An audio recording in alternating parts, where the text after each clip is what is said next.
Today's show, we have Karina Ramirez and Steve Mason here to talk about Day of the Dead. And joining me is my co-host, Kimberly Escobar. And we're so excited to have you guys on the show today. Thank you both for being here. Go ahead and just introduce yourselves and what you guys do for Day of the Dead. Thank you for having us. My name is Karina Ramirez Cortez. I am the Arts and Culture Coordinator for Multicultural Center of Marin. And this year I was given the privilege of being the chair for the Day of the Dead Committee. Awesome. Yeah. Good. Yes, thank you for having us. My name is Steve Mason. I'm the Senior Recreation Supervisor for the City of San Rafael's Library and Recreation Department. Awesome. Well, it's great to have you both here. So we're going to go over a lot. So Day of the Dead, for those who remember it from the past, we've actually had a Day of the Dead show the past 2 years for Tay, and we've had Raquel. So shout out to Raquel. She's great too. She's in charge of the car procession, and we'll actually be talking about that as well as the event and the workshops that are going on with Day of Dead, because there's just a lot going on with Day of Dead this year, which is great. It's really cool to hear that you're the lead on a lot of these workshops and a lot of this planning. So I'm really excited to delve into it, as well as just talk a little bit more about the holiday and what it means to all of us. So, yeah, but before we get into that, I wanted to ask everyone a quick question, just to get us into the groove of things. What is your favorite genre of music? Oh. Yeah, throwing a curveball at you guys. Not here. related to the event? Not related to the event. Yeah, I can't really say. Well, actually, we were talking about this yesterday. I'm a big fan of genre-less music, that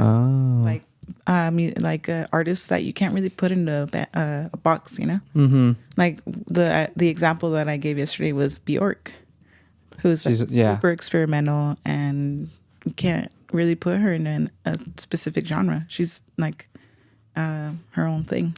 Absolutely. That was great. That's a great answer. That's my first time hearing that. Like genreless Yeah. music? I've never heard of that before. Well, it's just kind of like, it's like a general thing. It's just like, oh, if there's an artist that you like that doesn't have a specific genre, then yeah. I like all types of music. It depends on the mood. Sunday mornings, classical music's kind of nice, but okay. But I think most of all, I like rock and roll and maybe some old punk. Oh, some old punk. Whoa, there. See, all right. Okay, cool. I don't know what genre it is anyway. The artists that I like are just like slow, and I listen to jazz mainly when I just study, but I just like listening to jazz as background, which is really it that I listen to. Yeah. I don't listen to much music. So. Like, do you like artists who are mostly just like guitar and voice? Yeah. Or like very soft kind of music? Soft, mellow music. Yeah. I like that. I mean, hey, I have to, after I'm at, funny fact, like whenever I'm at a concert, it's so loud when you're at a concert. After, all I just want to hear is just soft music. I either want to hear soft music on the drive back or like white noise, just to like help ease my eardrums out. But with that said, my favorite genre, my favorite genre of music is R&B. Just R&B is just fantastic. There's so many great artists out there, and it's just a genre of music that I can always fall back on and just kind of like always enjoy no matter what. But again, like Karina, I kind of like all genres. I think we can all agree we all like all genres of music. So yeah, but thanks for answering that. So delving into Day of the Dead. So this year marks the 35th annual Day of the Dead here in San Rafael. So Steve, I guess you could start. You've been a part of this event for how long now? This will be my 15th 15th Day of the Dead celebration with San Rafael, yes. Wow. Yeah. So This has been going on for a long time. Oh, yeah. Longer than I've been alive. Yeah, longer than both of us have been alive. Yeah. Wow.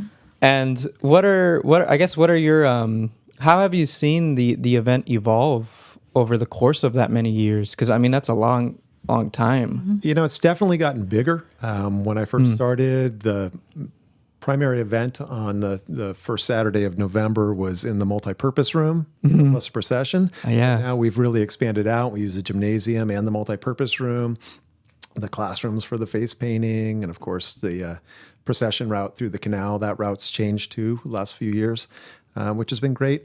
And our outreach is good. I mean, we're still catering to the community, but more and more people come every year from farther away to see the celebration and learn more about it, which is really special. That's awesome. Yeah. Oh, sorry. I just wanted to follow up on that since it's been 35 years since this has all started. What do you guys know the origin of it and who came up with this event and why? Yeah. So I don't know personally. Neither of us were here at that time, but I've gone through some of the files that we have. And in 1988, Manuel Castro started the event, and it appears that at first it was more of a Halloween type event. And then by 1992, he and his wife, Debbie McRae, worked with a lot of community volunteers and other organizations, and they made it into the Dia de los Muertos celebration that has gone on. And Manuel and Debbie still come every once in a while to the events. Really? It's really great to see them out there dancing and joining the celebration. It's fun. Are they still involved? They probably about 10 years ago, they're on the committee for a little while, but they've got many hats that they wear, so they are not currently on the committee. But it's still very near and dear to their hearts. Wow. And Karina, how many times have you been to the Day of the Dead Centerfold event? Because I know, I mean, you've taken the lead on it now, but Yeah. Yeah. No, I have been participating in this specific event for about 5 years now. In one way or another, I did face painting the first time. That's like a big and I guess it's not an event, but it's like draw. Yeah, it's a big draw. Yeah. You see the little kids lined up against the wall, like waiting to get their face painted. That was the first time I experienced Day of the Dead here. And then the following 2 years, I did altars, and that was during the pandemic. So we had the altars in the downtown business district. yeah. So I participated in that, and then I also participated in the car procession. So I did a little bit here and there. Yeah. So you've always just kind of been involved with it. Yeah. So you're familiar with it. And that's Yeah. great. Yeah. Yeah, and before I got involved here, I was involved in San Francisco, Day of the Dead. So it's just kind of been in my life for a while. No, that's great. That's great. And and what's your current role now? So I am the chair of the committee. So I'm organizing a lot of it with the help of Steve and the rest of the committee. But yeah, I'm doing a lot for this year. For my first year, I took on doing the workshops as well. So because art is my main focus in life. So that was kind of like a really fun part of taking on the event, doing the workshops. So Great. Yeah. Karina's all in. I mean, she's jumped into everything this year, which is great for us. Yeah. Yeah. Yeah. I mean, I've been to Day of the Dead, the event, probably 4 years in a row. I remember back when the pandemic hit, they did like the car procession, and that was kind of like what they did just for that event. But then they started opening it up more, and then we had the event kind of again come back to form. I think there was a little period of those 2 years, like 2021 and 2022, where we were just kind of just still getting out of the pandemic, getting out of that, and last year's was great. I really, really enjoyed my time last year. Well, you've supported us a lot with the video work too. And yes, the Day of the Dead PSAs. Yeah, absolutely. So it's been cool being able to be involved. And Kim, how have you? I know you've volunteered for Day of the Dead. Yeah, this would be my third year going, and I've volunteered all my years that I've been, or the past 2 years that I've gone, and it's been very fun. I think the first year was probably like the best year that I experienced due to towards the end of the night they had a really good band, and it was just it was really fun to be dancing and just like letting loose of everything, just because like the volunteers, we like didn't have much to do, so like they were like, oh, it's fine, you guys can go. So that's what we did. And then I think the second year you guys did have a band, but I personally didn't like the band as much. So I kind of. Well, speaking of the band, the headlining band this year is Aria Agresiva, right? Siva, yeah, and they're local. Ooh, we had them for Our open mic. yeah, our open mic. Yeah. Yeah. So They're local and they're ready to go. They're really excited about it. So we're excited about it too. Are they playing the whole night, or how does that work? No, they're going to be the headliners. So they're going to be at the end of the night. How many bands are you guys having? I guess for the gym. We usually have like ballet folklorico, the dancers, and then we also have The Aztec dancers. the Aztec dancers. No, those are so I great. So watching there's a that. lot of entertainment, not just bands. But yeah, we will be having Aria Agresiva. We'll be having a DJ as well. And then We've got Louise Yost, who typically does the steel drums, steel pans at 3 o'clock. Oh, When yeah, people yeah. walk in, she's in the lobby, which really Yeah, sounds yeah, yeah. terrific. And then at 4 o'clock, Elm, Enriching Life Through Music, which is a local youth band. They're going to be performing as well. So yeah, and then sorry, remind me their name. Los Tres de Guanajuato. Is it? Yeah, I think that's what it is. Los Tres de Guanajuato. It's a father son. Oh, I know which one Yeah. you're talking Oh, about. that's so Yeah. cute. Yeah, yeah, It's yeah. a father and a son performing. 2 sons and a father. Aw. Yeah. So cute. I remember always watching the little kids. I think it's the Elm one that you mentioned. I think that's Yep. them. Are they Yeah. the ones that were on top of us before? Or no? To have been what? You remember Oh, on top of us? our Yeah, Elm. first- Oh, yeah, that's Elm. I like watching them. They're really cute. All the yeah. little kids playing. Yeah, they are super cute. Yeah. Yeah. try to My mix up the music every year too, because you know, like you said, at night, you know, sometimes the adults like one Yeah. band, or that we want the teens to like one. So we try to mix it up so that everybody has something throughout Yeah. the day. Yeah. Yeah, I think for me, definitely, I love the baile folklorico, like especially when like this little, again, seeing the little kids like dance So and cute. sing and stuff. It's so cute, and They're it's so awesome. smiley and Yeah, they like do their little screams like oh and it's cool because they actually, Karina actually told me this, that band or that group, they got to perform at an A's game, yeah. an open A's game, really? yeah, at the stadium. Ballet Netzahualcóyotl. It was like 100 of them. I think he has lots of little groups that he kind of manages around the Bay Area, but he got them all together for the A's game, and they were like, you could see the field is just like full of like little dancers. It's so cute. Awesome. And then one thing, I mean, I forgot to mention this at the beginning, but the event is on November 4th from 3 to 9 Correct. p.m. So again, just remember that. It's from 3 to 9 p.m. on November 4th. I know we're talking about it a little early, but what I also want to reiterate is, so there's also another event coming up, which is the car procession. So could you talk a little bit more about what the plans are for the car procession this year, which I think it's taking place on October 21st. 21st, October 21st. So that for years we used to get people saying, "Oh, this event deserves to be downtown San Rafael. You know, why is the procession going through the canal?" And we, the committee, always fought hard to say the roots of this event are in the canal, so we tried to leave it there. During COVID, we couldn't have the event or the walking procession. So the committee's like, okay, why don't we come up with the car procession and then see if we could reach out to downtown businesses and put altars in the window. So that people could visit anytime, social distancing would be great and all that. So during 2020, we had the car procession through the canal, and it was quite popular. So the following year, we're like, okay, maybe we can take the car procession and bring that downtown rather than the canal. 2 weeks prior, it'll kind of help promote the event on November 4th or the first Saturday in November. So that's how that did. And every year that's been getting bigger. Traditionally, we do a loop, go down 4th and come back 5th.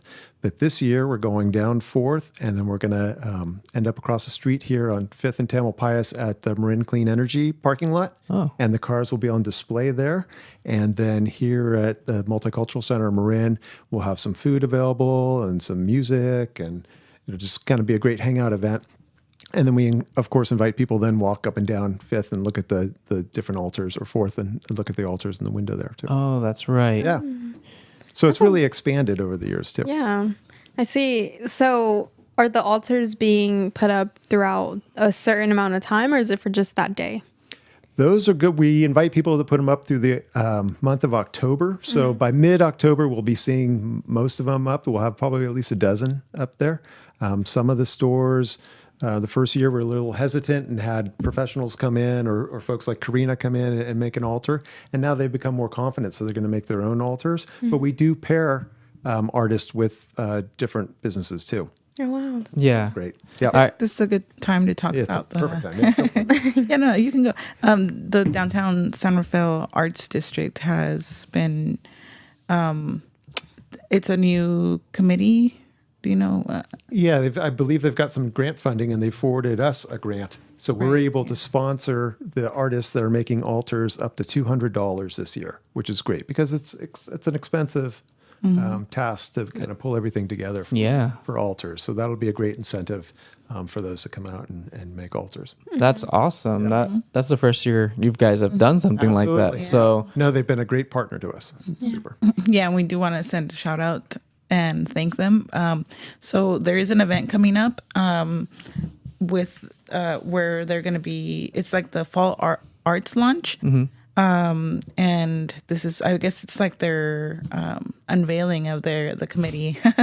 But yeah, so the event is going to take place on Friday, October 13th, from 5 to 9, and it's going to be downtown San Rafael.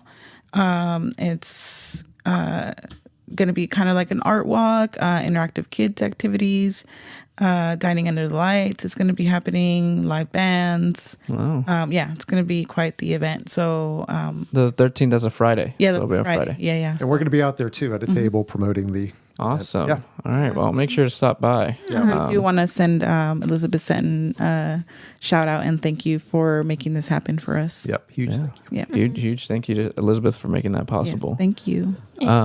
Sorry, I was also wondering for the car procession, how are people able to sign up to have their cars on display, or is that something that people just come in and they just take their cars around?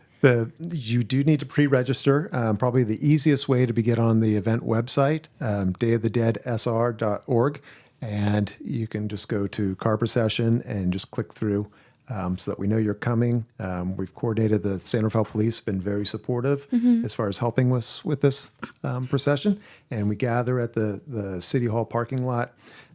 We've got lowriders, some really cool cars, and we've got regular, normal cars that are just decked out. So it's kind of a great variety, and It's people fun. just enjoy it. Yeah. I've seen it before, but I haven't been gone through with it. Yeah. But I've seen it, and I was standing there and just watching the cars go by, and it's really nice. Yeah, it's fun. It's really fun. It's so cool to see that type of just events in San Rafael, because I feel like San Rafael is very much lacking in that kind of representation and that kind of culture. So it's just nice to see, a traditionally Latin Yeah. They're embracing. celebration be embraced. Yes, exactly. Be embraced here in San Rafael. So again, thank you guys for making all that possible. I do want to move forward and talk about the workshops that are going on. So there is actually a workshop going on tomorrow, September 30th, here at the Multicultural Center Marin. That is actually led by Karina. Yeah. So do you want to talk a little bit more about what that workshop is? Yeah. So we actually held the first workshop last Saturday, and it was a huge success. So we decided we're going to do a rerun this Saturday. And it's basically we're going to be decorating masks, and we're going to be making flower crowns. The idea was that, some people are still not so sure about doing the face painting This year? portion this year at the event. So, you can decorate a mask, wear a mask for the event or the procession, walking procession. And it was, just a fun thing to do before the event so that it can build a little bit of momentum for the event. But yeah, it was really fun. We're going to do it again this Saturday from 1 to 5 here at the Multicultural Center.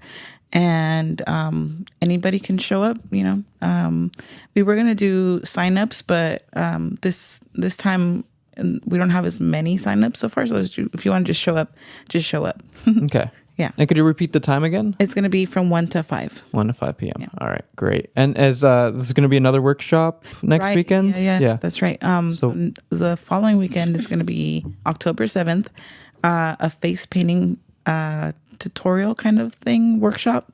We're going to be teaching, again, people that don't want to get their face painted at the event, they can either come here and learn how to do it themselves, or have somebody do it on them. Yeah, and just Whatever. yeah. It'll be fun. Yeah. That's gonna be October 7th from 1 to 5. Okay. And any other workshops, or that's kind of it? I That's think the it cutoff. there's workshops during the event. Yeah. Yeah, so the day of the event, we'll have the art activities. I think we'll probably have at least 6 to 8 different tables of different activities for the families to walk around to. We will have face painting back this year for those who want to do it. We'll have altar viewings where we'll probably have about 26 altars for people to walk around and see. Traditional food for sale, the cultural performances we were talking about earlier, and the live music and DJ, and then of course the walking procession at 6 o'clock through the Canal neighborhood. I love the walking processions. It's just so meaningful. And then the music and the dancers. Yeah. And it separates the event not only in time because it's 6 o'clock between the 3 and 9, but a lot of families come for the first part and then they'll stick around for the procession, and then their younger kids are getting tired, so they might go home. But when we're on the procession, we walk by all the houses and apartments, and people see it and then join in. Yeah, they come in and join it. It's definitely not a bigger and parade. bigger. It's a procession where the more of us involved, the better and meaningful. I remember one like notorious little detail about the walking procession is just that the rain. So sometimes it rains at night, or sometimes it doesn't. Yeah. I think I don't think it's rained. I don't. It lightly rained. Yeah, there was a drizzle a couple. There was a years drizzle, yeah, but nothing that stopped us from walking. Yeah. One year since I've been involved, we had to cancel it. We just kind of walked around the center, but No, really. Really? How was that? it wasn't as. Yeah. Okay, well, hey, fun fact right there. Yeah, I didn't know that. Yeah, because I remember that was like always a big concern. Is just like, oh well, if it's gonna rain that night, or because that day is notoriously just known for just raining that weekend. So yeah, but okay, great. Yeah, the walking procession is awesome. I highly recommend it to everyone. And then I also wanted to ask, so altar creation. So again, big part of the Day of the Dead celebration is the altars. Do you want to speak a little bit about what an altar is, Karina, and like what it means for the Day of the Dead? Yeah. The altar, otherwise known as an ofrenda. Yeah. It's the belief is that our lost loved ones come back to visit us.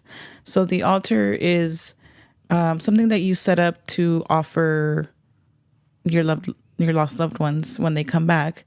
For instance, something that you could offer is like a meal. Water is like a very typical thing to put on the altar.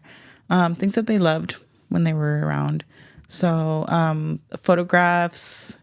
It's just kind of like a memorial type of thing that you can set up, and you can do it in your own way.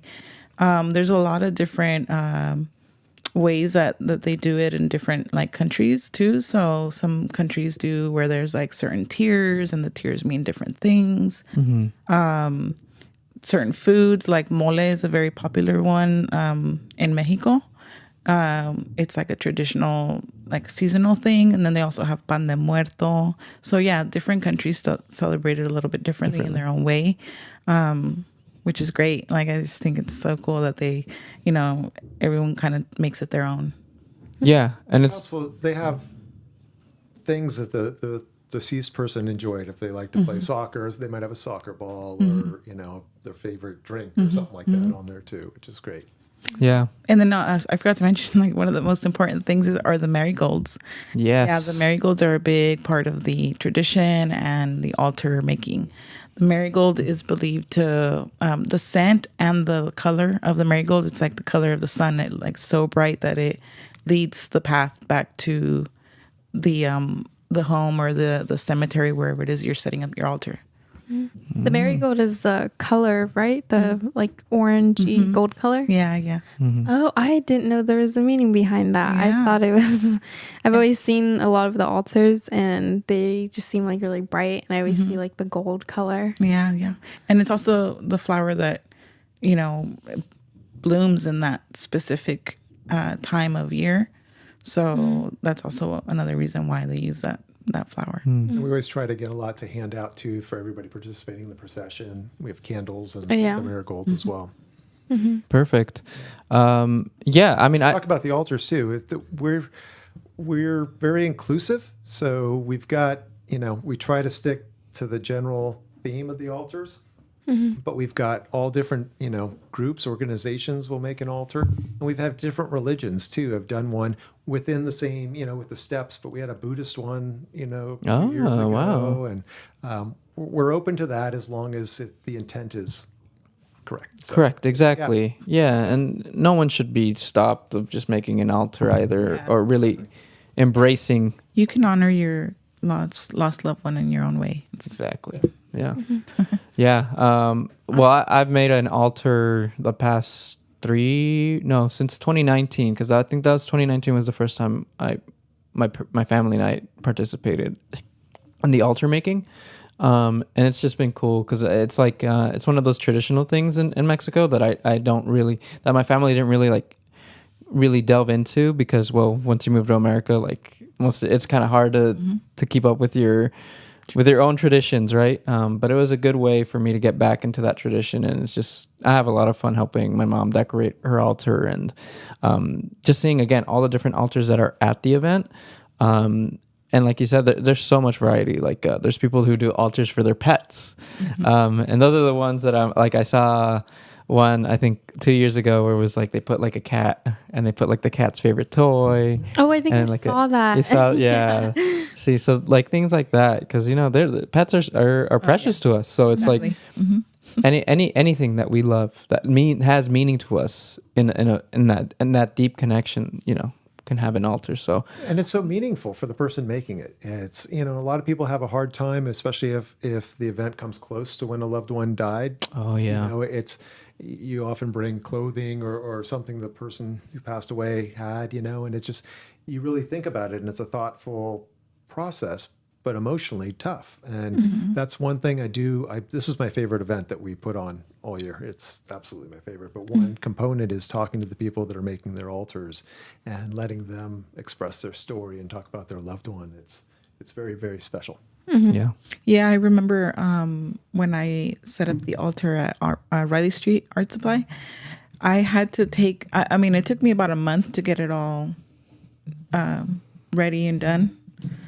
And, sorry. It's okay. But yeah, so I did a lot of the artwork in-house at Riley Street Art Supply.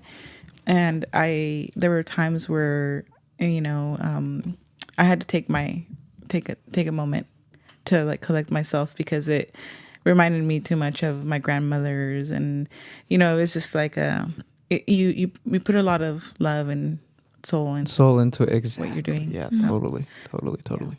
Yeah. Well, thank you both for sharing.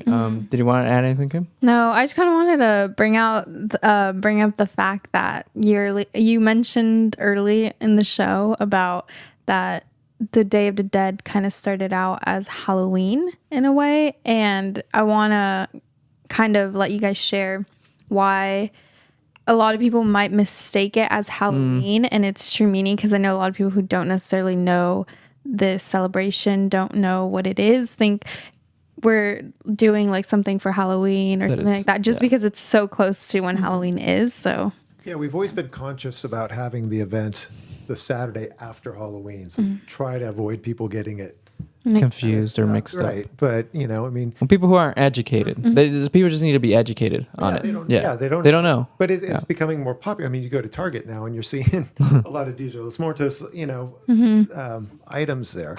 And I'm sure Karina can expand more, but the skeletons at Halloween, they're scary skeletons. Yeah. All the skeletons you'll see here, the skulls, they're smiling and happy. Yeah. So the main difference is, Halloween typically tends to be scary, sometimes violent. Scary movies are violent. So Day of the Dead is like kind of the opposite of that. It is a solemn event. I want to stress that it is.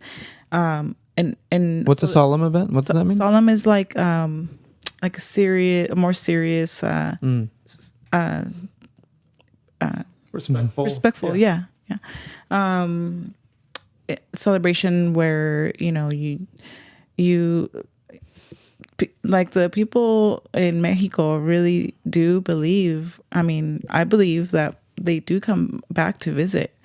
So you have to take that serious. It's not something to be like just taken lightly because Exactly. Yeah. Totally. it is a celebration that in which you're honoring the life of someone that you truly loved. So I have a little write up here that I did about the origins and the significance. Go for it. The Day of the Dead is a solemn celebration honoring the lives of those who have transitioned onto the next phase of the soul. This is a beautiful ritual which receives and welcomes the essence of the lives which have moved on from the physical realm onto the spiritual realm on the day that the veil between the two realms is believed to be at its thinnest. Our celebration focuses on respectfully maintaining culturally accurate traditions alive and thriving.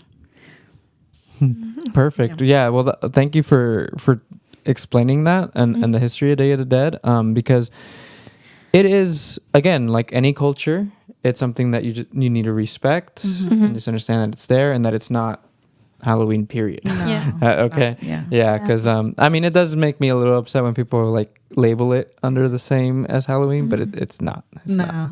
But it's good to educate people as well and let them know, hey, it's not. This is actually part. It's very traditional for a lot of Latin countries. So, yeah. I actually didn't even know what Day of the Dead was till I came into MCM. I think when I was younger, my school never did anything for it. I went to like a really white school, so I was like one of like 5 Latino kids there, so they never did anything for it. So I didn't know about it till I was in high school, basically.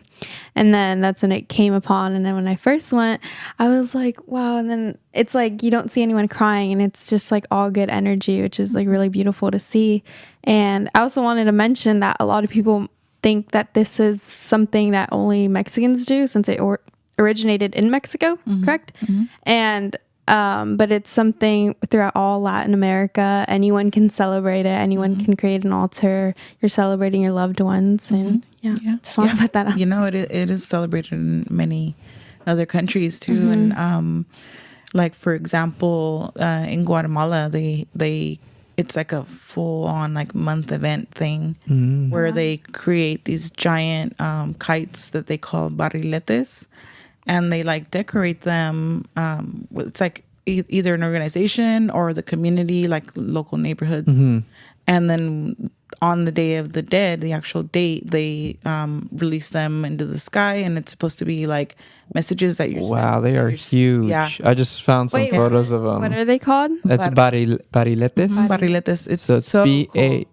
Yeah, so it's BARRILETES. Yeah. They're like the size of like Yeah, they're huge. huge. They're humongous. Yeah, They're humongous. So the idea is that they let them. I did not find it. They let them fly in the sky as messages to the spirit realm, you know, or your lost loved ones. Is it like, do they write something in it, or? I mean, mostly it's like paintings. Yeah, but they're super vibrant. Very vibrant. Yeah.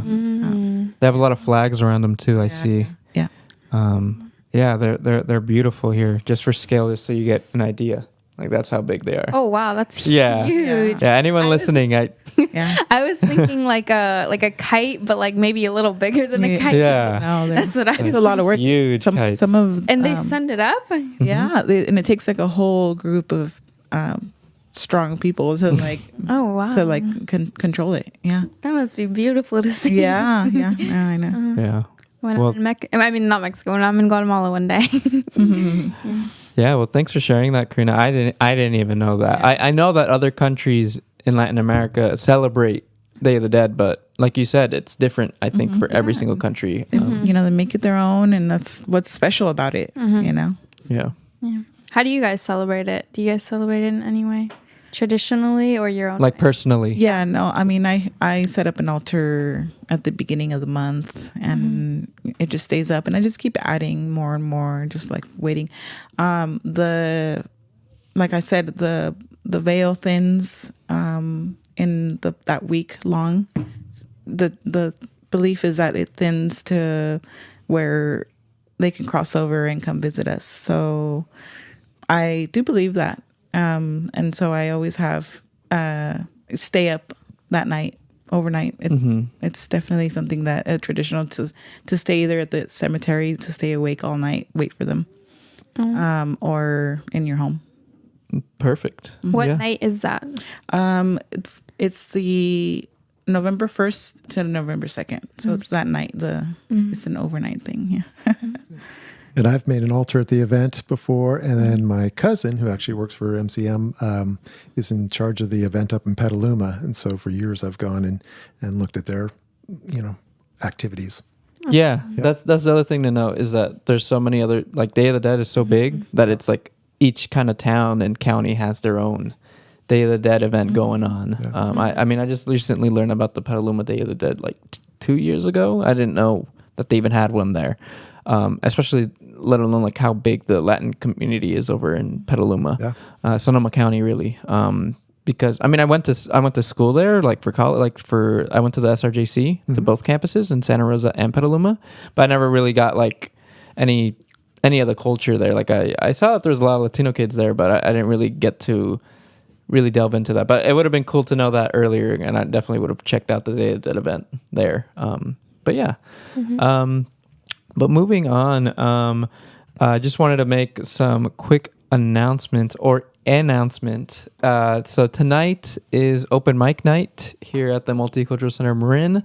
So if you're listening right now, feel free to come by. It starts at 6 and there will be free pizza and drinks. So for you to come by and just have a good time. And did you want to shout out any other upcoming event? I guess you could go over the events that you had shouted out earlier.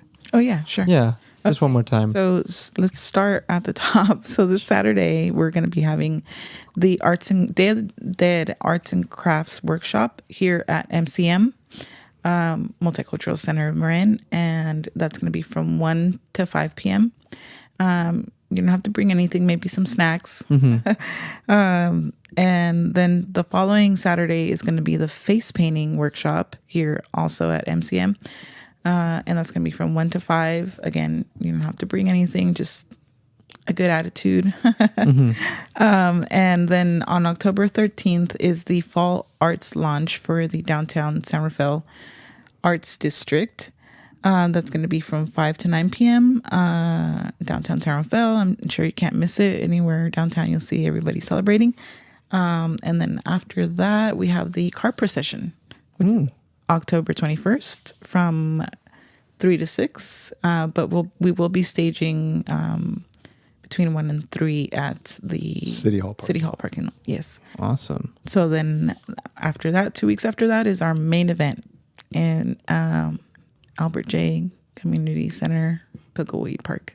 Perfect. Yeah. And this event, I mean, it's not just Karina and I. There are so many people involved, and we start planning in February and March. I mean, it takes that long to get everything together. But we've got these dedicated individuals that have been with us for years, and other organizations that kind of come and go and support us. But it's definitely a team effort, and that gives it vibrancy. Everybody's as dedicated to the event as we are.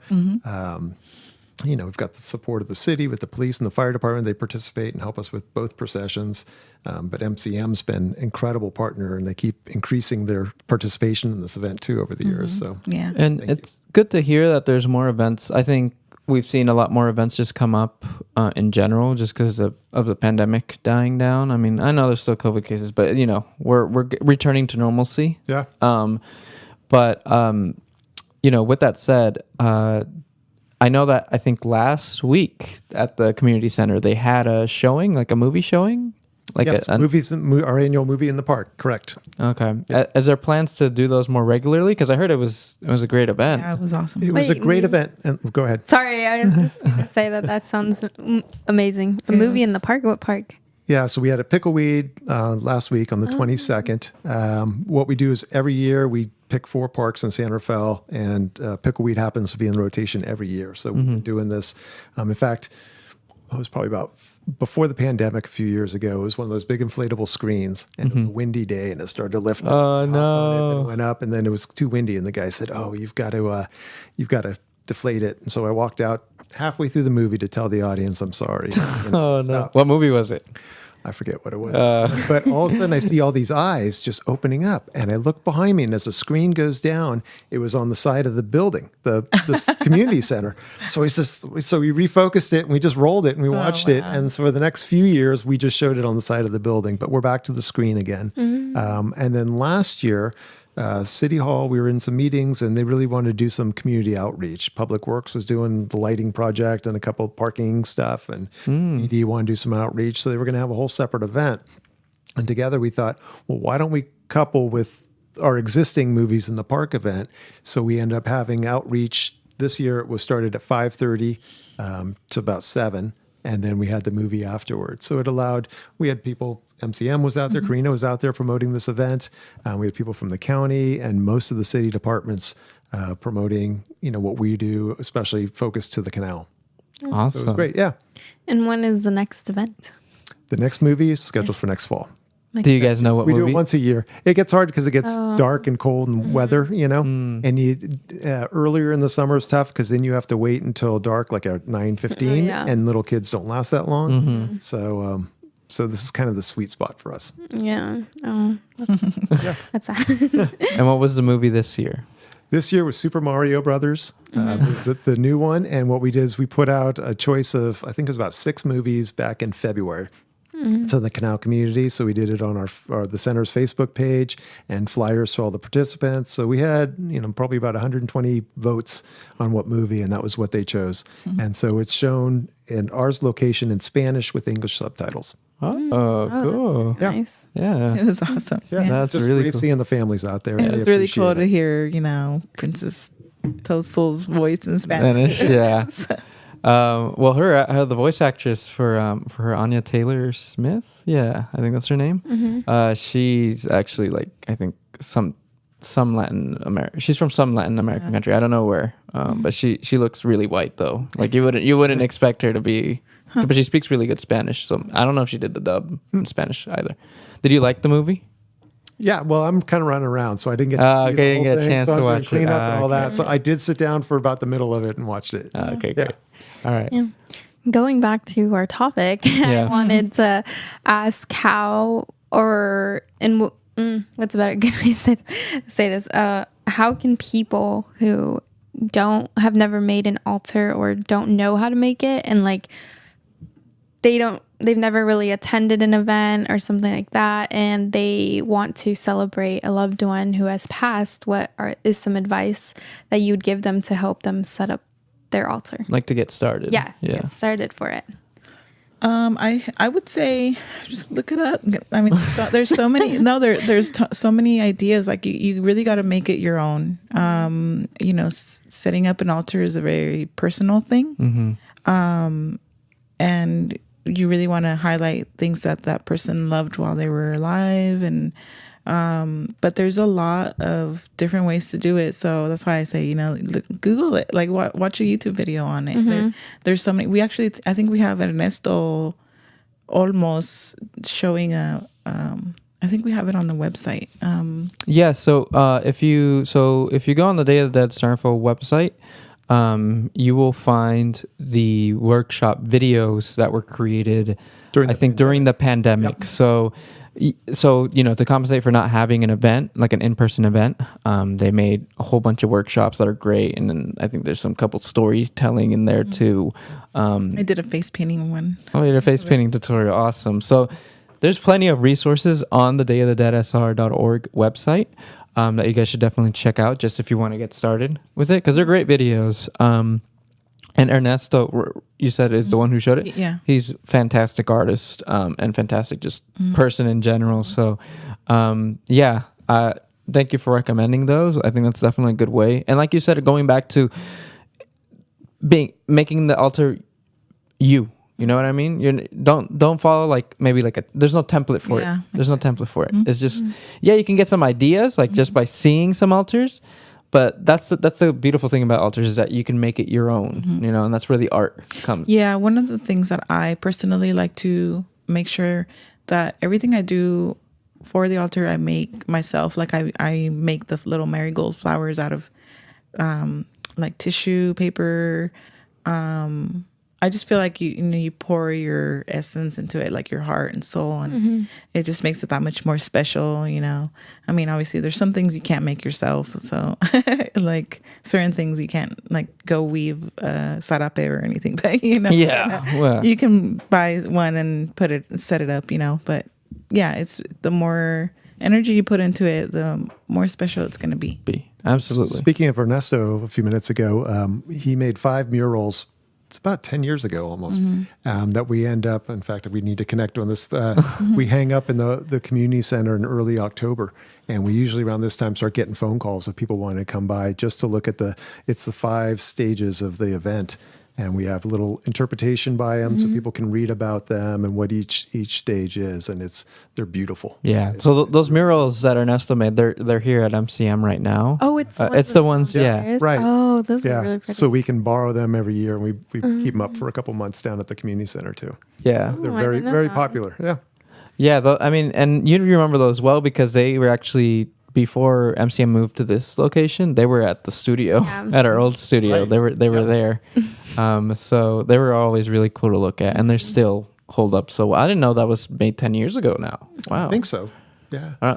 I heard from Ernesto, I think that was like a community effort. Like it wasn't Yeah, I mean, it was him and community members. Especially Yeah. the very first one he did, a lot of people helped out. But, yeah. So I think he like put the sketch down, and then had other artists join in and filling in the paint.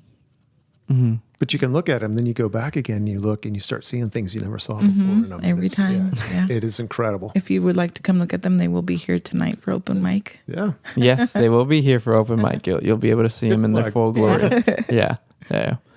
Did you want to? I kind of want to mention something. Yeah, go for it. That I found if you're in Santa Ana, yeah, California. It's in Southern California. Yeah, Southern California. It says that they have the biggest event for Day of the Dead in California. So, Wow. if you're Have you been over to there, it? No. They had the That's biggest cool. event, and they've grown it to make it 2 events because it's so big. Well, they can have the biggest, but we'll have the best. Yeah. Well, Exactly. yeah, and that's what I love about this this event because it's one of those events like I was saying before. I feel like San Rafael, especially, it's even worse in Novato, but in San Rafael, it's like just no. I still feel like we have such a big community in Canal, big Latin community, lots of Central Americans, and it's great that events like this can help, make us all feel connected. Events like this bring people closer. Absolutely. And that's what I love seeing about every time I'm there. I love seeing the diversity in people. Like I always see someone new there from a different culture, just there to respect it, there to like just take a look at what's going on. You know what I mean? And it's so cool to see that. And Yeah, and I think with all the workshops, it brings everyone together, especially the kids Yeah. and all. And I think it's really beautiful seeing. I just like was picturing when the stage in the gym area. Uh-huh. Oh wait, there's 2 gyms. No, there's the one gym, multi-purpose. the big gym. Yeah, the big gym where like the big gym is, and then I remember seeing like a lot of people watching the dancers or the musicians performing, and everyone like got together. They all and then after it was like done, everyone was like talking to one another, but they had seemed like they didn't necessarily know each other, but they kind of were like talking because they were there. And then they would go over to the altars and look at them, and I think it's really nice. Like I remember going to a lot of the altars, and then a lot of people that were there would talk to me, and it just felt like really comforting, and like yeah. I didn't like feel necessarily left out. Yeah, that's something that we brought up in the Cuerpo Corazon show, that like, none of us can escape death. So in a weird way, it unites us all. And I mean, it's really nice to see the community come together for one another. Yeah. To like, to celebrate this. Right. Yeah. Right. And like you said, like it's just part of that process of anyone can build an altar. So when you're there, when you're in the gymnasium and you see all the altars just circled around and everything, just really take the time to just look at them, because there's so many small little details that people add and their own little twists and just they're, like we were saying, they're unique. That what makes that altar unique.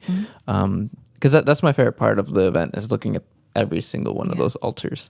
Oh yeah, and then another thing I forgot to discuss is the food. So what's big question. So what is, I know the past years they've had, I think, a lot of traditional Mexican food, right? Is there anything different with the food this year, or what's going to be offered? No, it'll be the same. Same as last year, yeah. Okay, and then the other thing is it'll cash only, right? Yeah, it's cash only. Okay. Yeah. We've been working on that, but it's a tough one for us. Yeah, Yeah, it's a pretty tricky tough. one. I remember I had no cash. Oh, And I had to I just sent someone money and then they gave me cash because I was like, I didn't know it's just cash. So yeah. Yeah, no, we'll work on that. Hopefully next year we can figure something else out. yeah. Because I think we figured out if you want to buy a shirt there, I think there was some Venmo set up for it. Yes, that shirt right there. You can get a shirt just like that at the event. Oh yeah, in the And front. I think we did Venmo last year, but you know what? I might be just it was totally wrong. a donation, you got the shirt. Oh, you have to, yeah. Yeah, we got to figure that out for this year too. Yeah. Okay. Good to know. Yeah. But definitely bring cash. Bring cash to the event if you want food. if you want food, and if you want one of those awesome shirts as well. And then it'll be a ticket system Yeah. like past years. Yeah. Okay. Great. And then the other thing I want to touch on. So Kimberly, you volunteered before, and you guys are still looking for volunteer signups for the event. Absolutely. Yes. Yeah. So if you go on the dayofthedeadsr.org website, you'll also be able to go there and volunteer. Yep. Lots to do at the event. Always gonna need a set of hands. I feel like every year there's just always something new that makes it. Everyone keeps moving on their feet. So that's great. And then I think also one of the benefits is volunteers get their own food. Yeah, free meal. Right? That's a big incentive as well. Is it burritos? No. No. Oh. It's a surprise. Yeah. It's a surprise. Oh, okay. But it's also great if you have to do school community service hours, but we need to work out the paperwork either before or after. We can't, be expected to sign everybody's off that day, but we will definitely give you credit for doing school hours. But Yeah. Yeah. you don't have to be in school. You can be any age. Yeah, and it's really easy to go on the website, and it's just a simple 1-2 minute click form, to sign up if you want to sign up. You can also email us if you would like to ask some questions about it or whatever. But yeah, if you do want to volunteer, I highly recommend it, and I do suggest just going to the website and Yeah. simple. And can people choose what kind of area they want to volunteer in? Because do the workshops need volunteers? Yeah, the workshops. I think every area really needs. Okay, so the volunteers just get assigned when they arrive, where they go? I feel like we can be flexible. If somebody wants to work specifically with the altars, we'll put them where they want to be. Yeah. Like Kimberly said, somebody who wants to learn about an altar, well, maybe they can volunteer this year and help somebody make an altar. A lot of the altar makers have wagons and wagons of stuff they bring in, so they can help with that. And then they need help making their arches or whatever they're going to do. Well, in the past, go ahead. Oh, go ahead. sorry. So when does volunteering start? As early as Because I remember, 9 I was gonna 9 say like 9 a.m. I remember, I think last year was the year I went around 10 a.m. And it was pretty early, and then the event didn't even start till 3. Right. But Yeah, you don't have to be there the whole time. On the click form, when you sign up to volunteer, it gives you time brackets. oh yeah, of what you want to do. Yeah. So you could do the morning, then come back and enjoy the event. I did. That's what I did. I think I remember I did the morning for a little bit, and then I left. Then I came back when it started, and I did my own thing, walked around, and then volunteered again for 2 more hours, I think, or 3. Oh, good. Yeah. Yeah. And that actually reminds me, it is good to come early to the event because parking is very, very limited. We will have a shuttle again from the Health and Wellness campus on Bellum and Kerner there. And we're trying to secure additional parking possibly at Bahia Vista School, but that hasn't been confirmed yet. Okay. That is good to know. So, yes, if you're going to be But driving... even though it's parking is tough. So Yeah, even with all that. So, just keep that in mind. I know that I've had some issues with parking in the past, so... If you're from within walking distance, I highly recommend. just to walk there. walk. Yes. Or take public transit. Sure. And then take the shuttle over there. yeah. Yeah. But okay, great. Well, we're near the end of the show. But I wanted to ask you all: are there any last thoughts? Any kind of final thoughts here that you'd like to talk about? For me personally, I just want to thank Steve for all of his help behind the scenes, the entire committee, all of their knowledge and extra support. We've been working on this really hard. So I just want to thank everybody, especially Catherine, for leaving me a blueprint of what to follow this year. And, she's been very supportive, considering she's a new mom right now. She's got a lot on her hands. So I just want to send her a warm thank you. Yeah. And all of our sponsors too. Exactly. Yeah. Who are your sponsors for the event? We have lots of sponsors this year, but our two lead sponsors are Marin Community Foundation and Soul Food.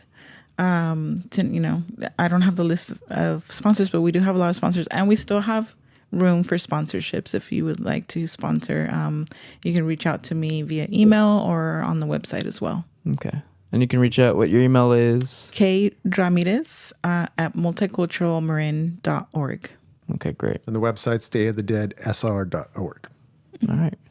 And I want to thank both of you because this is a year-long process that you said you start in January. Usually February or March, yeah. And it's the events in November. You have like a month or 2 months-ish off to relax and then get on it again. Yeah. And I think this event is a beautiful event, and I like how it's progressed throughout the years, how we see the workshops now. I think that's really beautiful, and I'm gonna love to see it grow even more throughout the rest of the years. And thank you both, and I hope you guys stay on the committee and everything. Great. Yeah. Well, thank you very much for having us today. We appreciate it. Yeah. Well, it's. I just want to add to everything here is that you can't, like, pulling an event off like this, like the amount of capacity, how big it is. Like, if it weren't for the committee, you know what I mean, then it'd be like crazy hard to do. Because I'm talking about like our career fair that we had about 2 or 3 months ago now.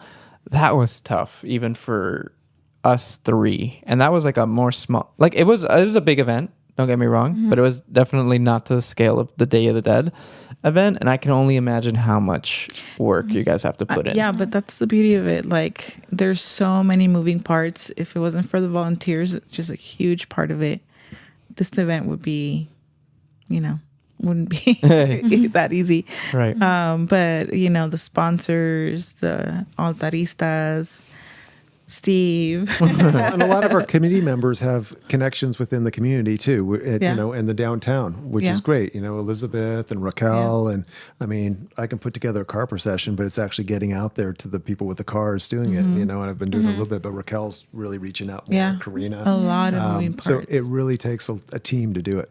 Yeah. And can anyone join the committee? Or is there a process for that? Usually, I think we reach out early February. I wasn't around early in February, but I think there is like a outreach for that. Yeah, just let us know and we'll get you on the list. Okay, great. And then I'd also like to mention that every year I've also helped out with the live stream of the event. So we're not sure right now if Marin TV is going to be able to do some footage of the event yet. Yeah, right? No, yeah. Heard back. We're not sure yet, but there will be a live stream that I will be, helping out with, and Raquel will be hosting. So if you don't have a chance to make it to the Day of the Dead event this year, you can always look at the live stream and get an idea of how things are during the event. Thank you all. And a big shout out to Raquel. It's her birthday today. Oh, hey. Oh, it's Raquel's birthday today. Wow. Nice. Shout out to Raquel. She's been great. We had her in the past 2 shows, so she's awesome. Yeah. Brings a lot of good energy. Yep. And that's how I want to kind of end things here is all of this, like, just being able to talk about this tradition, talk about this event, talk about all the effort, all the just power that you guys hold in making this event possible and bringing the community together is awesome. I'm so grateful that we got to hear your guys' side of everything, all the behind the scenes stuff, because it's like we all think like, oh, Karina's the one doing it all, but there's so many different moving parts here that it takes a big team. And again, thank you guys for making all of this possible. And yeah, we'll catch you all next week for our next show. But thank you all, and take care, and thank you for watching Tay Radio. Thank you. We hope to see you on the Day of the Dead. Yes, Yes, definitely. The event.